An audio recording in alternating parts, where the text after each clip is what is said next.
Donc, cette imagination, comme je vous ai dit, c'est un modèle. À quoi elle nous sert? En fait, elle nous sert surtout à pouvoir expliquer et calculer d'une autre manière l'énergie molaire de combustion. Parce que en fait, il va y avoir des échanges d'énergie. Alors attention, vous voyez qu'ici il y a écrit gain et perte. Ce gain et cette perte, c'est toujours vu depuis la vision du système réactionnel, donc depuis la vision des atomes. C'est-à-dire que quand on écrit gain, c'est-à-dire que les atomes gagnent de l'énergie, donc en fait on leur a fourni de l'énergie, et quand il y a écrit perte, c'est eux qui perdent de l'énergie, donc ça veut dire qu'ils nous la renvoient. Ok. Donc, si on se plaçait du point de vue de l'utilisateur, et bien, ce serait exactement l'inverse en fait. Okay, là, nous, on perd de l'énergie parce qu'on la donne aux atomes, par exemple, quand on, on, déclenche une étincelle pour allumer la gazinière ou n'importe quel autre chauffage à gaz, on dépense de l'énergie hein, parce que vu qu'on donne une étincelle, c'est de l'énergie qu'on avait stockée dans notre système électrique et on la donne aux atomes, donc eux, ils la gagnent. À l'inverse, une fois qu'il y a le feu, la flamme, elle est exothermique, elle produit de la chaleur et du coup, en fait, elle va perdre de la chaleur que nous, on va gagner et ça va nous servir à chauffer notre maison, notre plat cuisiné, etc. Donc toujours du point de vue des atomes. Ils vont gagner de l'énergie, et en fait, cette énergie qu'ils vont gagner, ça va leur servir à quoi? Ça va leur servir justement à casser ces liaisons. Okay, et c'est comme ça qu'ils vont pouvoir devenir des petits atomes indépendants. A l'inverse, par contre, quand ils fabriquent des liaisons, vous vous souvenez, on l'a vu quand on parlait de l'électronégativité, de la formation des liaisons. Pourquoi est-ce qu'ils forment des liaisons, les atomes?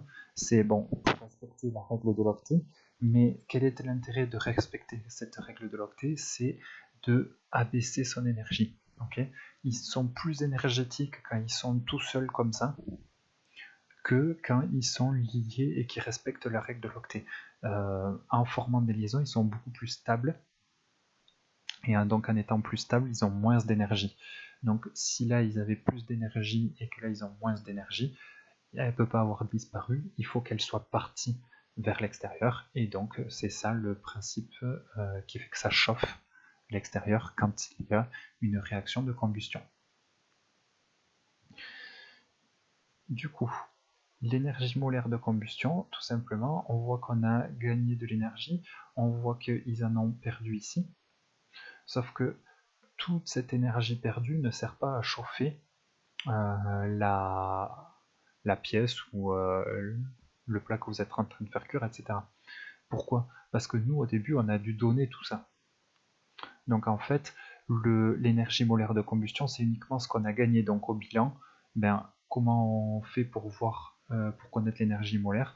On regarde tout ce qu'ils ont perdu, on retranche tout ce qu'on leur a donné, et on obtient l'énergie molaire de combustion. Donc tout simplement, pour calculer l'énergie molaire de combustion, ER, c'est égal à somme des liaisons rompues moins somme des liaisons formées. Okay, là, on a rompu des liaisons, donc eux, ils gagnent de l'énergie, et là, ils en perdent, donc on fait la somme de chaque petite liaison qui s'est formée ici. Pour que ce soit un petit peu plus parlant, on va prendre un exemple. Oui, bien sûr, toutes les énergies ici sont en joules. Regardons un exemple. Ici, donc on avait la combustion du méthane, CH4, qui se faisait avec 2 molécules de dioxygène. Donc ce signe-là, ça veut dire somme. Ça veut dire qu'il faut faire la somme de toutes les liaisons, de toutes les énergies de liaison rompues. Ici, il y avait une liaison CH, ici il y avait une autre liaison CH, ici il y avait une troisième liaison CH, et là une quatrième liaison CH. Donc on a ici 4 fois l'énergie de la liaison CH. Attention, petit piège, il ne faut pas se faire avoir, il faut un peu connaître ces formules de Lewis. Dioxygène, la liaison entre les deux atomes d'oxygène, ici elle est double. Donc c'est 2 fois l'énergie de la double liaison OO. Une fois pour cette molécule, une fois pour cette molécule.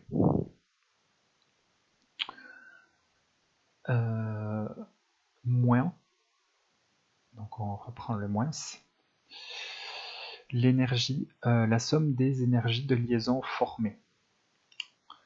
Alors regardons ici, quelles sont les énergies de liaison formées entre le carbone et l'oxygène. Ici on a une double liaison, donc énergie de la double liaison CO, mais ici on a une autre double liaison, donc cette énergie on va la compter 2 fois, plus l'énergie de la liaison HO qui est 1 fois, 2 fois, 3 fois et 4 fois, donc 4 fois l'énergie de la liaison HO.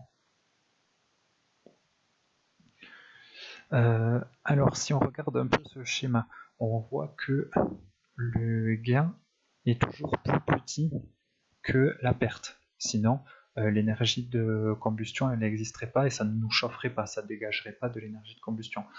Et du coup, vu que le gain il est plus petit que la perte qu'on lui soustrait, ici, E devrait toujours être négatif. Attention, il est négatif si on se place du point de vue des atomes, comme c'était le cas dans ce schéma. Si on vous demande de faire le calcul de l'énergie libérée, c'est du coup de notre point de vue à nous, et dans ce cas-là, ça veut dire que nous, on va la gagner, et il faudra la compter positivement. Donc il faudra faire très attention à est-ce qu'on la compte positivement ou pas. Ça dépend de si on se place du point de vue des atomes ou du point de vue de l'utilisateur de la flamme.